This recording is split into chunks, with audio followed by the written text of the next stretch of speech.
बातमी मनोज जरांगेंसंदर्भातली आहे। मनोज जरांगेंनी दिलेल्या इशाऱ्याची आहे। विधानसभेमध्ये अपक्ष उमेदवार उभे करणार असल्याचा इशारा मनोज जरांगे पाटलांनी दिलाय। 29 ऑगस्ट रोजी समाजाची बैठक होणार आहे। बैठकीअंती निर्णय घेणार असल्याचं जरांगेंनी स्पष्ट केलंय।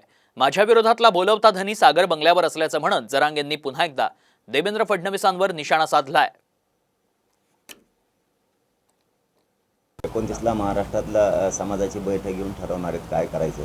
कारण एकदा जर मराठ्याने ठरवलं उभं राहायचं तर एकही सीट कोणाचंच निवडून येऊ देणार नाहीत मराठी। आम्हाला राजकारण नाही ना करायचं, त्याच्यामुळे पक्ष नाही, सगळे अपक्ष। नाव ठेवावं लागेल ना, अपक्ष नाव आहे ना, कोणत्याच पक्षाचं नाही असं सामान्य मराठी।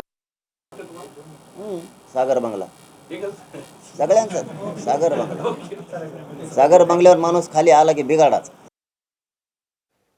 यानंतर ठाकरे गटाकडनं एक महत्त्वाची माहिती आहे। उद्धव ठाकरे उद्या मुख्यमंत्री शिंदेंच्या बालेकिल्ल्यात असणार आहेत। भगवा सप्ताहानिमित्त ठाण्यात ठाकरे गटाच्या मेळाव्याचं आयोजन करण्यात आलंय। या मेळाव्यात उद्धव ठाकरे मार्गदर्शन करणार आहेत, तर सोबतच आदित्य ठाकरे आणि संजय राऊत सुद्धा हजेरी लावणार आहेत।